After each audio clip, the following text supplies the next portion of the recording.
Prologue. In the past, they never named what they were to each other. And that silence decided everything. They built something that looked like love, moved like love, hurt like love, but survived only because neither of them dared to ask for more.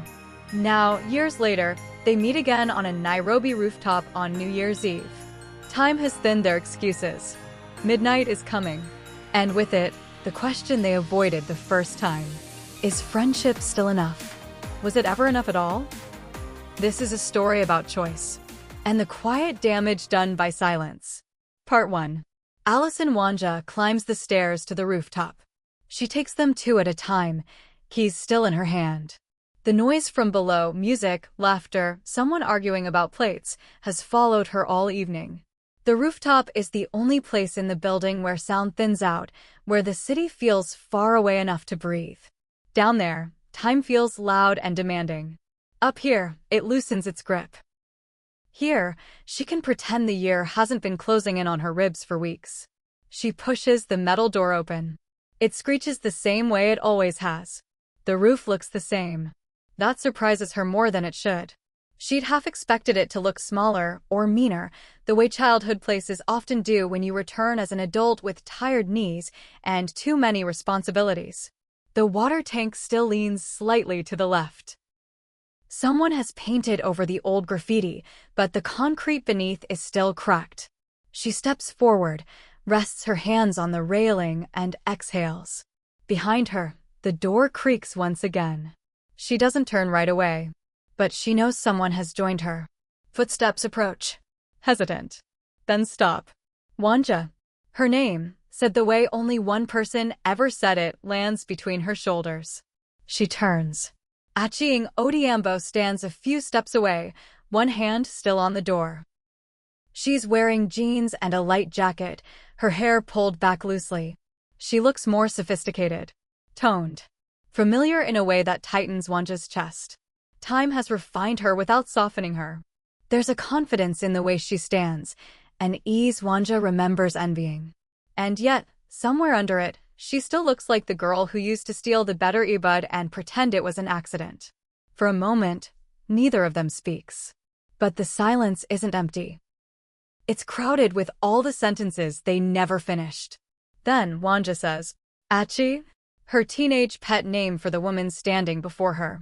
The name leaves her mouth before she can stop it, like muscle memory overriding caution.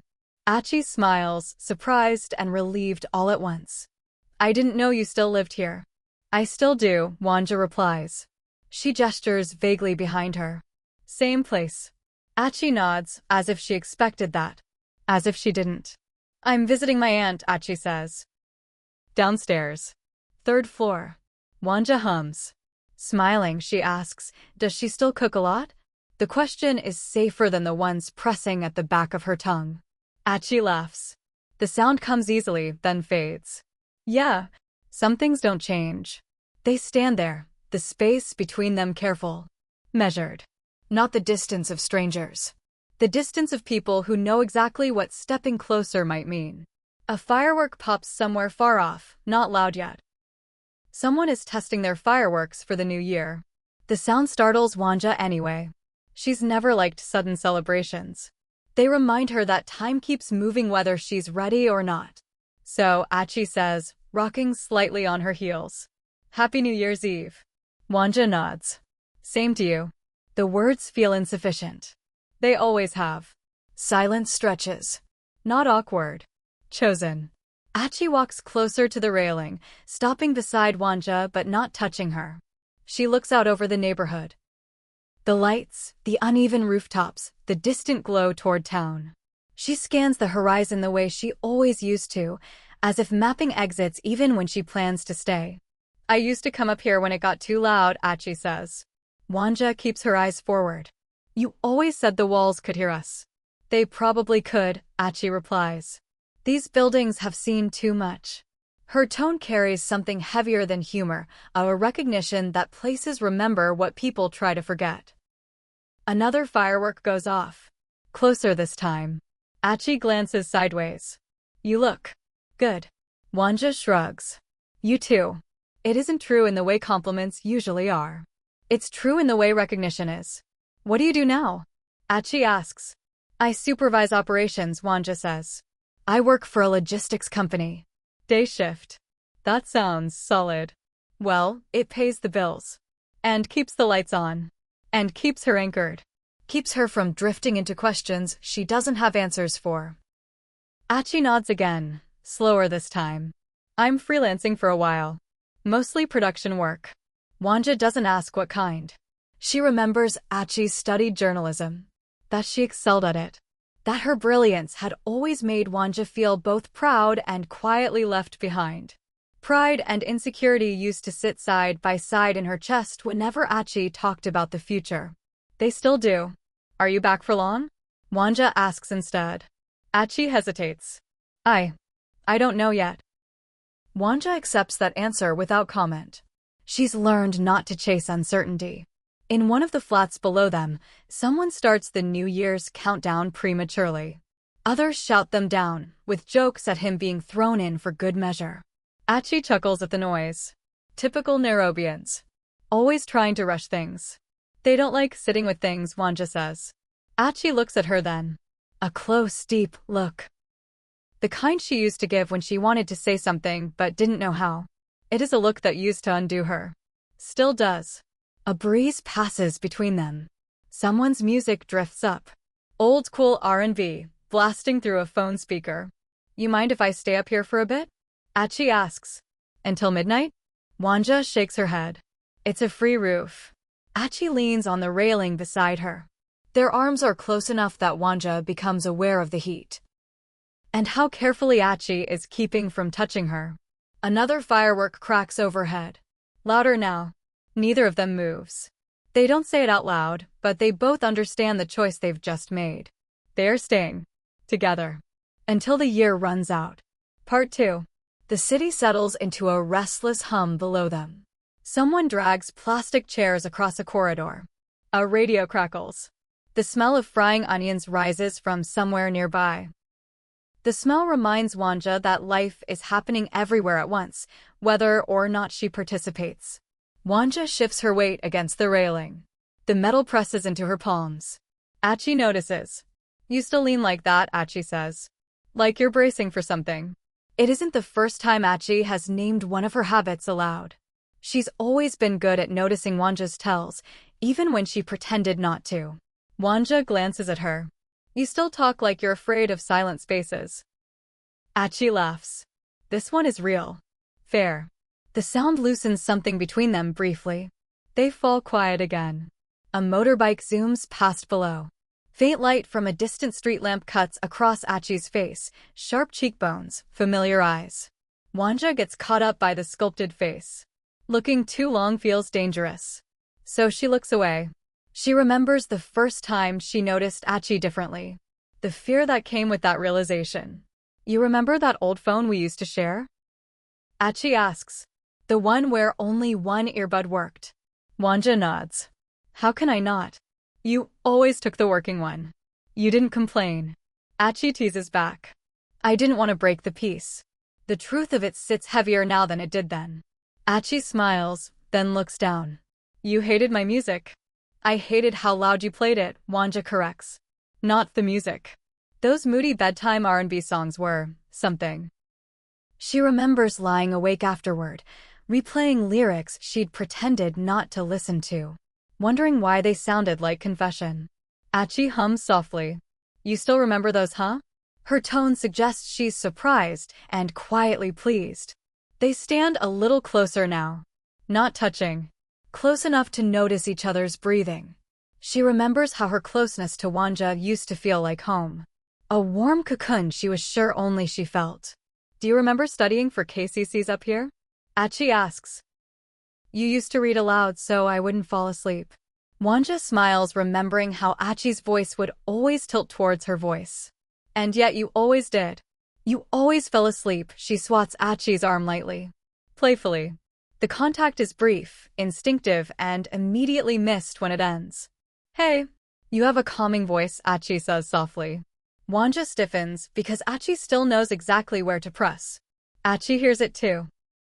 The way her own voice has softened, how close the words sound to revealing something they were never allowed to.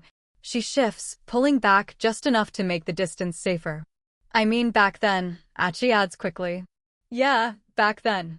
Wanja echoes, eyes intent on Atchie's face. The present moment strains under the weight of what they're pretending is past. Laughter comes easier after that. Short bursts. Shared rhythm. But the silence that follows each laugh stretches longer. Atchie rubs her hands together, then tucks them into her jacket pockets. A self-soothing habit Wanja remembers from moments when Atchie was about to say something difficult. I used to think, she says slowly, that if I stayed on after graduating, I'd disappear. It felt like this place would swallow me whole. The admission costs her something. It shows in the careful way she speaks. Wanja doesn't respond right away. Getting up felt like breathing for the first time. Atchie adds, lighter than the words deserve. Wanja's shoulders tighten. The reaction is automatic. She hates that it still is. Except, you didn't get out, she says quietly. Atchie turns. What? You didn't just get out, Wanja repeats. You left. The words land heavy. That's what getting out is. No, Wanja says. Getting out is when there's nothing tying you down. You had options. You chose one. She's not accusing. She's clarifying. For herself as much as for Atchie. Atchie exhales. You think I didn't feel guilty? I didn't need your guilt, Wanja replies. I needed you not to talk like the rest of us were trapped. Her gaze stays forward. Because saying this while looking at Atchie would undo her. She pauses. You remember Mama Bruno from next door? She used to say the same thing. That leaving liberates. So every time you said it, it felt like you were agreeing with her. Silence. Staying felt like dying, Atchie says. Her honesty is raw now. Unprotected. And leaving felt like abandonment, Wanja replies. Her voice doesn't shake. But her hands do. They look at each other fully. No defenses left in their faces. Neither path sounds noble. Neither was easy. Did you ever think about us? Atchie asks. The question has existed for years. Only now does it risk an answer. Wanja looks away. Then back. I didn't know what to call it, she says. There was no version of us that didn't cost something. So I pretended it was nothing. Atchie nods. I thought if we named it, I'd never leave. The truth settles between them. Not as an accusation.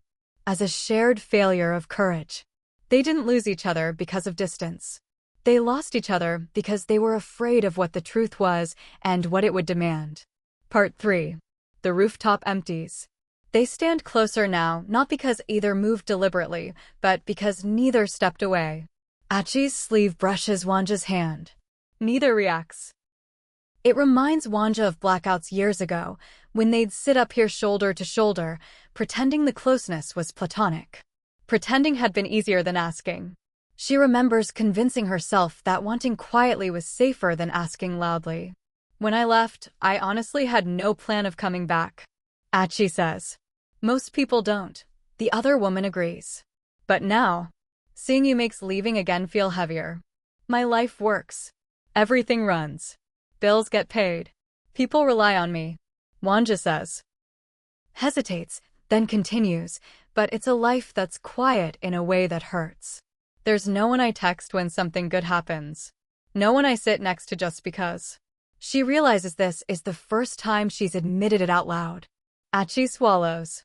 I used to tell myself you were fine, Atchie says. That staying suited you. Wanja lets out a small, humorless laugh. You used to tell yourself a lot of things. But when you stopped calling, Wanja says gently, you decided for both of us. The statement isn't cruel. It's factual. Atchie sobers. You were always the first person I wanted to tell things to. Even when I stopped calling. Regret sits plainly in her voice now. They fall silent again. The fireworks begin in earnest. Atchie shifts, turning fully toward Wanja. Their knees almost touch. The proximity feels deliberate now. Chosen. Do you remember that night, Atchie asks quietly, when we stayed up here until morning? You fell asleep against me, she continues.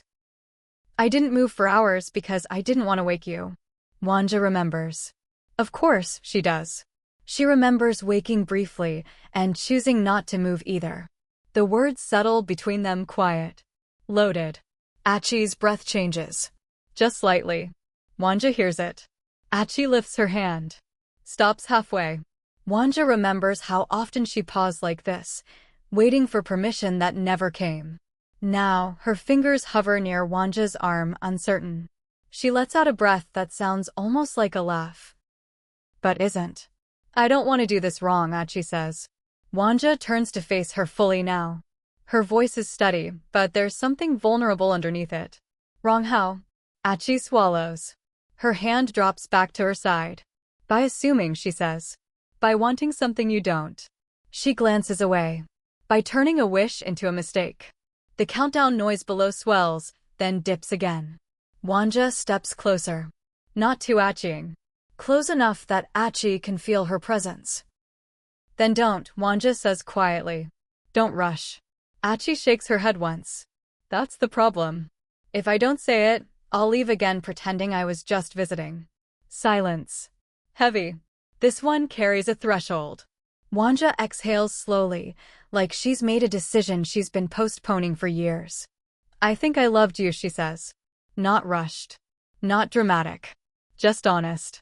Atchie's eyes flick up to hers. She doesn't smile. Doesn't move. She lets the words exist without deflecting them. And I still do, she continues. Softer. Barely above the noise around them. As if saying it louder might break it. They stand there, the space between them suddenly fragile. Waiting to see what they'll do with the truth now that it's finally said. Atchie reaches for her hand. Turning her palm, lacing their fingers. The contact is warm. Grounding. Real. Then, just like they used to, when the world felt too loud, Atchie steps in and folds Wanja into her chest. One arm is firmly placed around Wanja's waist, the other gently caresses her back. Familiar. Protective. Just them. I love you too, Wanja, you have no idea. Wanja melts into the embrace. She exhales into Atchie's neck and whispers. This time, don't stop. Atchie draws back slightly, I never did. Their eyes connect. Unafraid. Atchie gently lifts Wanja's face, fingers on her chin. Her eyes drop to Wanja's lips. She lowers her head slowly. Slow enough for Wanja to stop her. She doesn't. Their lips connect. Soft but insistent. The kiss is full of barely restrained passion. It says all the words the past avoided saying. Midnight erupts, disrupting the moment. They pull back slowly, foreheads touching. Fireworks paint light across their faces in fractured color. Nothing is promised. But something has been named. Want to go back downstairs? Atchie asks. We could have some cocoa at my auntie's.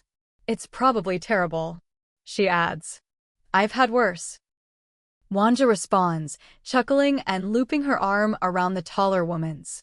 They walk toward the stairs side by side, carrying something new and undeniable. Hi ladies. Thanks for sticking around till the end. I'm just one African storyteller, sharing love stories the world told us to hide. Please subscribe and help keep these voices alive, one story at a time.